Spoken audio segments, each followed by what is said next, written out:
வணக்கம் மக்களே, welcome to Tamil factory.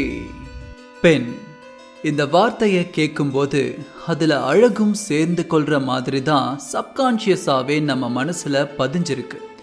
பெண்மைக்கு தாய்மையையும் சாந்தியையும் பேரன்பையும் சேர்க்கும்போது அதுதான் பரிபூரணம் அடையுது. இப்போ நான் உங்ககிட்ட கேட்குறது எல்லாம் பெண்மையை கற்பனை பண்ணுங்க. நான் சொல்ல சொல்ல அந்த பெண்மைக்கு உருவத்தை கொடுத்துக்கிட்டே வாங்க. அவளுக்கு தலையில பூ இல்லை, நெத்தியில குங்குமம் இல்லை, கையில வளையல் இல்லை, கழுத்துல தாலி இல்லை, காலில் மெட்டி இல்லை. அவ அனாதையா இருக்கா. அழகு கெட்டு போய் கட்டின கணவனை இழந்து போய் வெள்ளை புடவைய கட்டிக்கிட்டு இருக்கா. அவளுக்கு வீச்சு வீச்சா பல் வாங்கி இருக்கு. கண் விழிகள் பிதுங்கி கண்ணிமைகள் இரண்டும் விரிந்து காய்ந்து கருகி போயிருந்தது. கட்டின ஆடையும் ஆங்காங்கே கிழிந்து கந்தல் துணியா காட்சியளித்தது. அழுக்கு சேர்ந்த கூந்தல்ல 1000 பேன்கள் ஓடித்திரிய கருகருத்த உடல்ல குடலை புரட்டும் வாடை. அவ அசிங்கமா, அமங்கலமா, பீடையா, வறுமையா, விரக்தியா, கோபக்காரியா, ஒல்லியா, வசந்தவலா, நோயாளியா, கொடூரியா, வியர்வை நாற்றம் உடையவளா, சுருங்கி தொங்கி போன தோல் கொண்டவளா, கருத்த பற்கள் கொண்டவளா, நரச்சமுடி கொண்டவளா, அபசகுனத்துக்கு மறு உருவமா, சண்டை சச்சரவுகளுக்கு காரணமானவளா, வறுமை பசி தாகம் இது எல்லாத்திற்கும் உரியவளா, சுடுகாட்டு விரும்பியா, பிணங்களை தின்னும் பேய்வெறியோட எப்போதும் அவ பற்கள் நரத்துக்கிட்டே இருந்தா அந்த பெண் எப்படி இருப்பா? முதல்ல இப்படி ஒரு பெண்ணை உங்களால கற்பனை பண்ணவாச்சு முடிஞ்சுதா? உண்மை என்னன்னா, இவ்வளவு நேரம் நீங்க பார்த்தது ஒரு பெண்ணுடைய அங்கலட்சணம் இல்ல, ஒரு பெண் தெய்வத்துடைய அங்கலட்சணம். இதை விட மிகப்பெரிய ஆச்சரியமான விஷயம் என்னன்னா, அந்த பெண் தெய்வம் பார்வதி தேவியுடைய மறு அவதாரம்னு சொன்னா அதை நம்புறது கஷ்டம்தான். இவ்வளோ நேரம் நாம பேசிக்கிட்டு இருக்கிற அந்த பெண் தெய்வத்துடைய பெயர் தூமாதேவி. இப்போ நீங்க கேட்க வேண்டியது ஒரே ஒரு கேள்வி மட்டும்தான். இப்படி ஒரு விகாரமான அவதாரத்தை பார்வதி தேவி ஏன் எடுத்தாங்க? இந்த கேள்விக்கு சுலபமான பதில கொடுக்க முடியாது. அதுக்கு பின்னாடி ஒரு மிகப்பெரிய கதை இருக்கு. இன்னொரு ரகசியம் என்னன்னா, இந்த தூமாதேவி பத்தின குறிப்பை சித்தர் போகரே தன்னுடைய நூல்ல கொடுத்திருக்காரு. தூமாதேவிய வணங்குறது மூலமா நினைத்ததை அடையும் வழிமுறைய அந்த பாடல்ல குறிப்பிட்டிருக்காரு போகர். நம்ம இதிகாச புராணத்தை பொறுத்த வரைக்கும் தூமாதேவி இருக்கிறதுலேயே ஒரு அபாயகரமான கெட்ட விஷயத்தை செய்யக்கூடிய, மரணத்தை விரும்பக்கூடிய ஒரு பயங்கரமான தெய்வம். The deadliest goddess in our mythology. இந்த பயங்கரமான பதிவை முழுசா பாருங்க. பல ரகசியங்கள் இனி உங்கள் விழித்திரையில். இது தமிழ் ஃபேக்டரியின் மிஸ்டீரியஸ் ஹிஸ்டரிஸ் உங்கள் வழியில்.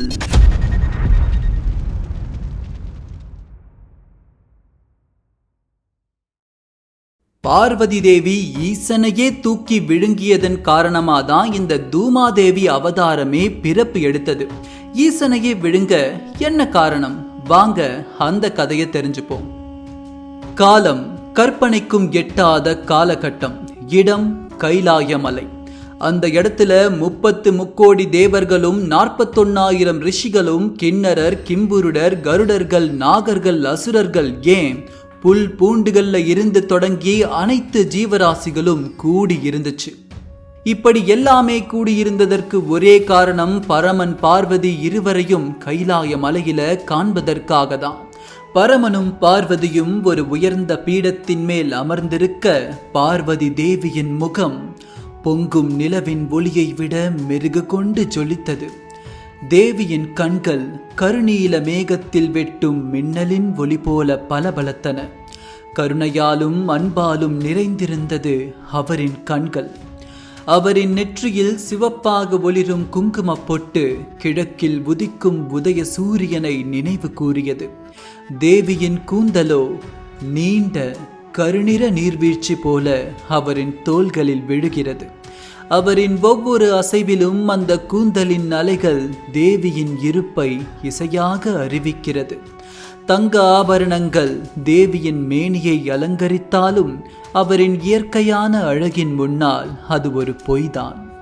தேவியின் சிரிப்பு உலகையே உறைய வைக்கும் ஒரு பெரும் மாயம். அந்த சிரிப்பில் அம்மையின் கருணையும் தேவியின் தெய்வீகமும் ஒரு தாயின் பாதுகாப்பும் பேரன்பும் நிறைந்திருக்கும். காண்போரின் நெஞ்சில் கட்டுக்கடங்கா பரவசத்தை பிரசவிக்கும். இப்படி பார்வதி தேவியின் பரிசுத்த பண்புகளை விவரிக்க வார்த்தைகள் பத்தாது. அப்படிப்பட்ட ஒரு பேரன்போட பார்வதி அமர்ந்திருக்க, அருகில் உலகாலும் நாயகன் அந்த ஆதிசிவன் அமர்ந்து கருணையோடு தேவியின் கண்களை பார்த்துக்கிட்டு இருந்தார். அந்த தருணம் பார்வதி தேவியிடம் வரம் வாங்கி இருந்த ஒரு அசுரனை பிடித்துட்டு வந்து தேவர்கள் பரமன் பார்வதி முன்னாடி வந்து நிறுத்தினாங்க. என்ன ஆச்சுன்னு ஈசன் கேட்க, அதுக்கு தேவர்கள் சொல்றாங்க, இறைவா, இந்த அசுரன் பார்வதி தேவியிடம் வரத்தை வாங்கியவன். நேற்று இவன் தன்னுடைய பசிக்காக கைலாய மலைக்கு அடிவாரத்தில் இருந்த ஒரு மிகப்பெரிய காட்டையே எரித்து விழுங்கினான். அதனால்தான் இவனை பிடித்து உங்கள் முன் கொண்டு வந்து நிறுத்தி இருக்கிறோம் அப்படின்னு தேவர்கள் சொல்றாங்க. அந்த தருணம் அந்த அசுரன் ஓடி போய் தேவியின் பாதங்கள்ல விழுந்து கண்ணீர் விட்டு அழ, கருணையோடு அவனை எழுந்து நிற்க சொன்ன பார்வதி தேவி, இனிமே இந்த மாதிரி செயல்களில் ஈடுபடக்கூடாதுன்னு சொல்லி மன்னித்து அவனை அனுப்பிடுறாங்க. இதை பார்த்து தேவர்களுக்கு பேரதிர்ச்சி, ஈசனுக்கோ பெரும் அதிருப்தி. இருந்தும் ஈசன் எதுவும் பேசல. அனைவரும் பரமனையும் பார்வதியையும் பூஜித்து முடித்துவிட்டு கிளம்பி போன பிறகு ஈசன் பார்வதியிடம் கேட்கிறாரு, தேவி, அந்த அசுரன் தண்டிக்கப்பட வேண்டியவன். அவனால் அந்த கானகத்தில் எவ்வளவு உயிர்கள் மாண்டு போனது. அவனை இப்படி மன்னித்து விடுவது சரியா அப்படின்னு கேட்க, அதுக்கு பார்வதி தேவி சொல்றாங்க, ஐயனே, இவ்வுலகில் வாழும் அனைத்து உயிர்க்கும் நான் தாயாவேன். பிள்ளைகள் 1000 தவறு செய்தாலும் தாயின் மனம் அவர்களை தண்டிக்க நினைப்பதில்லையே. திருத்தி நல்வழிப்படுத்துபவளே தாய். நான் தவறை உணர்ந்த ஒரு பிள்ளைக்கு தண்டனையை எப்படி கொடுக்க முடியும் அப்படின்னு சொல்லிட்டு பார்வதி தேவி போயிடுறாங்க. ஈசனுக்கு சற்று கோபம் இருந்தாலும் எதுவும் பேசாம போயிடுறாரு. பிரச்சனை என்னன்னா, இது தொடர்ந்து நடக்க ஆரம்பிக்குது. தவறு செய்யும் அனைவரையும் பார்வதி தேவி மன்னித்து விட்டுக்கிட்டே இருக்காங்க. ஈசனும் எத்தனை முறை சொல்லி பார்த்தாலும் பார்வதி தேவி அவங்களுடைய நிலைப்பாட்டுல இருந்து மாறுவது மாதிரி தெரியல. என்ன பண்றதுன்னு தெரியாம இருந்த ஈசன் நேரா தேவியின் அண்ணனான திருமால் கிட்ட போறாரு. மைத்துனா, தவறு செய்யும் உயிர்களுக்கு தண்டனை இல்லை என்கிறாள் உன் தங்கை. இப்படி அனைவரையும் மன்னித்து விட்டால் தவறுகள் எப்படி குறையும்? அவள் செய்த சூர சம்ஹாரங்கள் எத்தனை, அவள் செய்த வதங்கள் எத்தனை, அவள் எடுத்த ஆக்ரோஷ அவதாரங்கள் எத்தனை, அனைத்தையும் அவள் மறந்து விட்டாளா என்ன அப்படின்னு கேட்க, திருமால் சொல்றாரு, ஈசனே, தேவியின் இச்செயலுக்கு காரணம் அவள் தாய்மை என்னும் உன்னத அவதாரத்தில் இருக்கிறாள். இந்த அவதாரத்தில் அனைத்து உயிர்களையும் அவள் சேர்த்து இழுத்து பிடித்து கொள்ளவே நினைப்பாள். நேரம் வந்துவிட்டது. அவளின் புது அவதாரம், அழிவின் அவதாரம் அவதரிக்கப் போகிறது. இப்படி செய்யலாம். இவ்வுலகில் உள்ள அனைத்து உயிர்களையும் கைலாய மலைக்கு அழையுங்கள். அங்கே ஒரு மாபெரும் விருந்து அனைவருக்கும் வழங்கப்படட்டும். தங்களுக்கு மட்டும் ஒரு நிபந்தனை. உங்களுக்கு அளிக்கப்படும் உணவை ஒரு பருக்கை கூட மிச்சம் வைக்காமல் தாங்கள் உண்டுவிட வேண்டும். மற்றவை தானாக நடக்கும் அப்படின்னு சொல்றாரு திருமால். அதன்படியே ஒரு பிரம்மாண்டமான விருந்து தயார் செய்யப்படுது. ஒரு தாயாயிருந்து பார்வதி தேவி அனைத்து உயிர்களுக்கும் பம்பரமா சுழன்று உணவை பரிமாறிக்கிட்டே இருக்கிறாங்க. ஒரு கட்டத்துல ஈசனும் அமர்ந்து ஒரு பருக்கை கூட மிச்சம் வைக்காம சாப்பிட்டுட்டு எழுந்து போயிடுறாரு. அந்த விருந்துல கடைசி ஜீவனும் உண்ட பிறகு பார்வதி தேவியும் உணவருந்தலாம்னு உணவு கூடைகளை திறந்து பார்த்தா அதுக்குள்ள ஒரு சொட்டு போஜனம் கூட மிச்சம் இல்லை. இருந்த உணவுகளையும் தன் சக்தியால காணாம போக வச்சிருந்தாரு விஷ்ணு பகவான். சரி, இங்கதான் உணவு இல்லை, ஈசன் எப்படியும் தனக்காக உணவை மிச்சம் வச்சிருப்பாருன்னு நினைச்சு அவர் சாப்பிட்ட இலைக்கு போய் பார்த்தா அங்க ஒரு பருக்கை சோறு கூட மிச்சம் இல்லை. விஷயம் என்னன்னா, தேவி ஈசன் உண்ட மிச்சத்தை தான் எப்போதுமே சாப்பிடுவாங்க. அகிலத்தை யாழும் நாயகியின் பசி தீர ஆதி சிவனின் மிச்சம் அவசியம். ஒரு பருக்கை சோறு கூட இல்லாததை பார்த்து தேவிக்கு முதல் முறையா கோபம் துளிர்விட ஆரம்பிக்குது. விரைந்து சென்று ஈசனை போய் பார்க்க அவர் தவ கோலத்துல ஆழ்ந்த தியானத்துல இருந்தாரு. தேவி எவ்வளவோ அழைச்சு பார்த்தாங்க, ஆனா ஈசன் கண்களை திறக்கல. கோபமும் பசியும் தேவிய உக்கிரமா மாத்துச்சு. விஸ்வரூபம் எடுத்தவங்க கைலாயத்தை சுற்றி இருந்த ஒரு காட்டையே எடுத்து விழுங்குறாங்க. ஆனா அப்பவும் அவங்க பசி தீரல. அடுத்து 10 மலைகளை மென்று தின்னாங்க. அடுத்து பல கடல்களை எடுத்து குடிச்சு ஏப்பம் விட்டாங்க. அப்பவும் அவங்க பசி அடங்கவே இல்லை. கோபத்தின் உச்சிக்கு போன பார்வதி தேவி செய்வதறியாது எதிரே இருந்த ஈசனை எடுத்து வாயில் போட்டு விழுங்க. மறுகணம் அவங்க பசி அடங்கியது. பசி போன பிறகுதான் பதட்டத்திற்குரிய பல விஷயங்கள் நடந்தது. முன்பு பிரபஞ்சத்தையே ஒளிர செய்த பார்வதி தேவியின் முகம் இப்போது பொலிவிழந்து போனது. கண்கள் அஸ்தமனமாகும் சூரியனைப் போல் சோர்ந்து போனது. அவள் நெஞ்சமெங்கும் வேதனை பரவியது. காற்றில் கரையும் நீர்த்துளி போல் அவள் நெற்றியில் இருந்த குங்குமம் கரைந்து போனது. முன்பு காற்றோடு ஆடிய கூந்தல் கலையிழந்து வெளுத்து வேதனையை பிரதிபலித்து தோள்களில் சுமையாக விழுந்தது. கழுத்தினில் மாங்கல்யம் மறைந்து போனது. கரங்களில் வளையல்கள் சிதறி போனது. மேனியில் படர்ந்திருந்த சிவப்பாடை மேன்மை இழந்தது போல் வெளுத்து வெண்மையாக காட்சி கொண்டது. சிம்ம வாகனம் விலகி போய் காக்கைகள் அவளை சூழ்ந்து கொண்டது. முடி வெளுத்து முகம் சுருங்கி நகம் வளர்ந்து நோய் பெருகி நடை இழந்து உடை கிழிந்து உடல் நாரி குணம் மாறி மனமழிந்து ரணம் பெருகி சினம் கொண்ட ஒரு பேய் போல் காட்சி கொடுத்தாள் பார்வதி. இதை பார்த்து திருமால் தன் மனத்திரைக்குள் சொன்னார், தேவி, இது தீமைகளை அழிக்கும் காலம். தீமையை அழிக்க நீ கொண்ட தீயினும் மோசமான அவதாரம். உன் தோற்றமே பார்ப்பவரை கதிகலங்க வைக்கும். நீ செல்லும் இடமெல்லாம் இனி கேட்கும் மரண ஓலம். தீமையை அழித்து நன்மையை முன்னிறுத்துவதே தாய்மையின் கடமை. போற்றுதும் உன் கடமை, இனி போற்றுதும் உலகம் உம்மை தூமா தேவியனும் நாமத்தால். அப்படின்னு திருமால் சொல்ல அந்த தருணம்தான் காக்கைய வாகனமா கொண்டு வறுமையின் அடையாளமா ஏந்திய முரத்தோடு அதில் சிறு சிறு நெல்மணிகளை கொண்டு நோயின் மறுவடிவமா சுருங்கிய தேகத்தோட வயோதிக உருவம் கொண்டு விதவை கோலத்துல தூமா தேவியா கொடூரமான அவதாரத்தை எடுக்கிறாங்க பார்வதி தேவி. இதுதான் தூமா தேவி உருவானதற்கு பின்புலத்தில் இருக்கிற புராண கதை. இப்போ நிகழ்காலத்துக்கு வருவோம். இன்னைக்கு தேதிக்கு பெரும்பாலான இடங்கள்ல தூமாதேவி அவர்களுடைய வழிபாட்டு முறையையோ இல்ல தூமாதேவிக்கான கோவில்களையோ உங்களால பார்க்கவே முடியாது. காரணம், தூமாதேவி ஈசனாலேயே சபிக்கப்பட்ட ஒரு கடவுளா பார்க்கப்படுறாங்க. தூமாதேவியுடைய சக்தி பீடம் காமாக்கியா கோவில்ல இருக்கு. ஆனா அந்த சக்தி பீடத்துக்குள்ள அந்த கோவிலை சார்ந்தவங்களே யாரும் போக மாட்டாங்க. பொதுவா இருக்கிற நம்பிக்கைகள் படி நீங்க சாதாரணமா தூமாதேவிய வணங்க முடியாது. அப்படி வணங்குனா வாழ்க்கையில பெரும் கஷ்டமும் பெரும் பிரச்சனையும் உண்டாகும்னு சொல்லப்படுது. முக்கியமா தம்பதிகளா வாழக்கூடியவங்க தூமாதேவிய வணங்குனா பிரிந்து போகும் அபாயம் இருக்குன்னு சொல்லப்படுது. இங்க அடிப்படையிலேயே தூமாதேவி உறவுகளை எல்லாம் கடந்தவங்க. இல்லறத்தை விட்டுட்டு துறவர வாழ்க்கைக்கு போகணும்னு நினைக்கிறவங்க தான் தூமாதேவிய வணங்கணும். இந்த கருத்தின் அடிப்படையில தான் தூமாதேவியுடைய வழிபாடு வேற ஒரு பக்கம் தவறான திசைக்கு திரும்புது.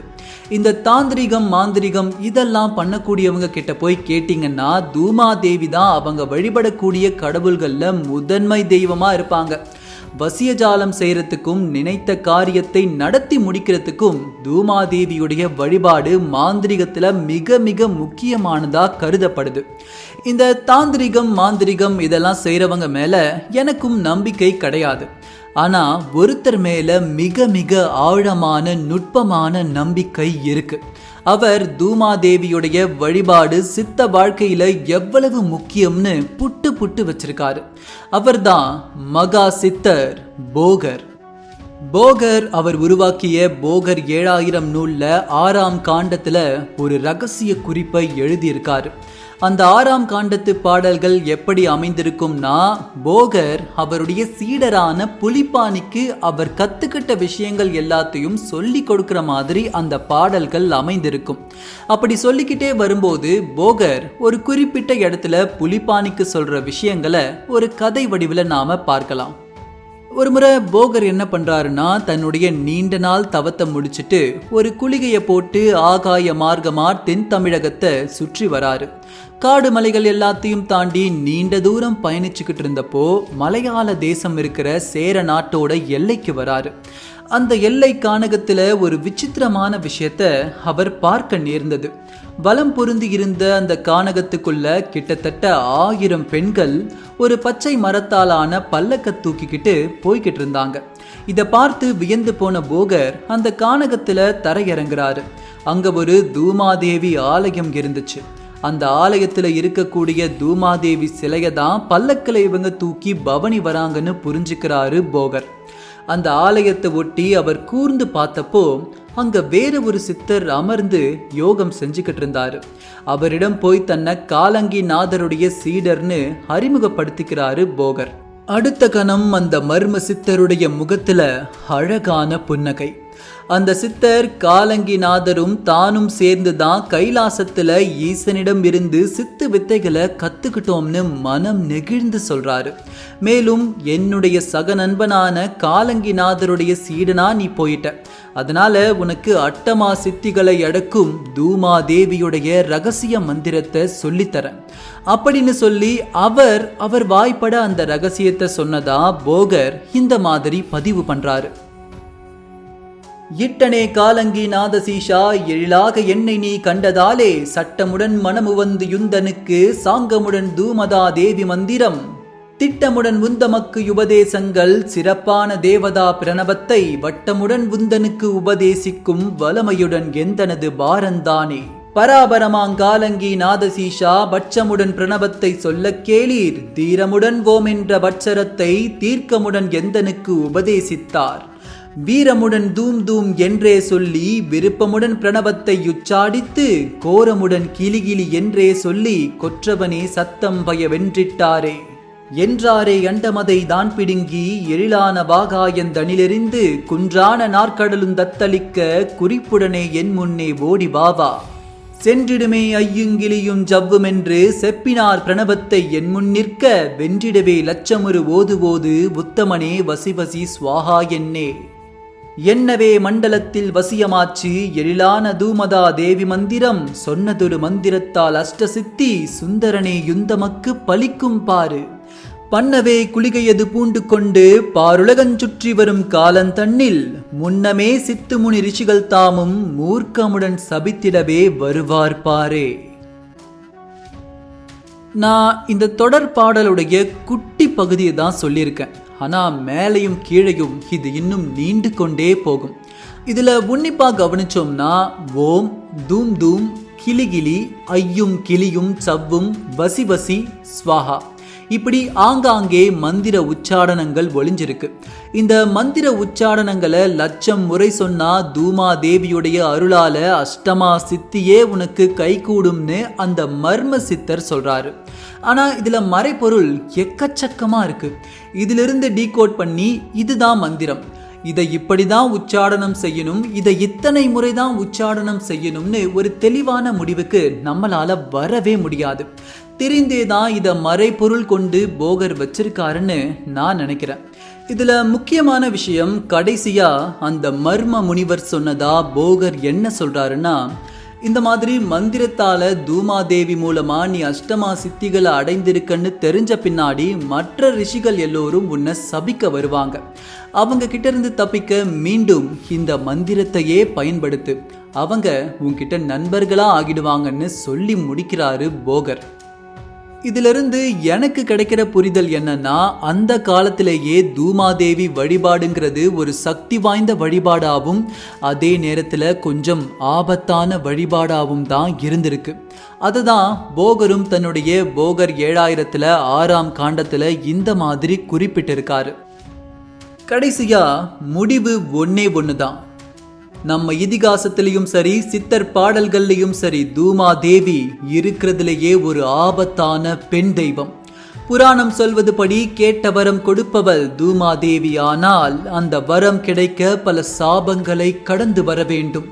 இறுதியில் அவள் அருள் அனைத்தையும் நன்மையில் கலக்கும். வரலாற்று ரீதியா பார்த்தா போகர் காலத்திலேயே தூமாதேவி இருந்திருக்காங்கன்னா இந்த தூமாதேவி வழிபாடு பல 1000 ஆண்டுகளுக்கு முன்பிருந்தே நம் தேசத்தில் தொடர்ந்து வரும் ஒரு வழிபாடா இருக்குன்னு நாம உறுதியா சொல்லலாம். இதுதான் தூமாதேவியின் கதையும் அதன் பின் இருக்கும் வரலாறும். Dhumadevi, the most dangerous goddess in our mythology. Hope இந்த வீடியோ உங்களுக்கு இன்ஃபர்மேட்டிவாகவும் என்கேஜிங்காகவும் இருந்திருக்கும்னு நான் நம்புறேன். இதே மாதிரி நம்ம சேனலில் போட்ட வீடியோஸை பார்த்து சப்ஸ்கிரைப் பண்ணி சப்போர்ட் பண்ணிட்டு வர எல்லா நண்பர்களுக்கும் மிகப்பெரிய நன்றிகள். ஃபைனலி இந்த வீடியோ உங்களுக்கு பிடிச்சிருந்துச்சுன்னா லைக் பண்ணுங்க, ஷேர் பண்ணுங்க. என்ன மாதிரியான புது புது டாபிக்ஸ்லாம் பார்க்கணும்னு விருப்பப்படுறீங்களோ அதை கமெண்ட் செக்ஷன்ல சொல்லுங்க. அண்ட் தென் இதே மாதிரி பல இன்ட்ரெஸ்டிங்கான, இன்ஃபர்மேட்டிவான, எக்ஸைட்மெண்ட்டான, என்டர்டைன்மெண்ட்டான வீடியோஸோட உங்களை சந்திக்கும் வரை விடை பெறுவது தமிழ் ஃபேக்டரி. நன்றி.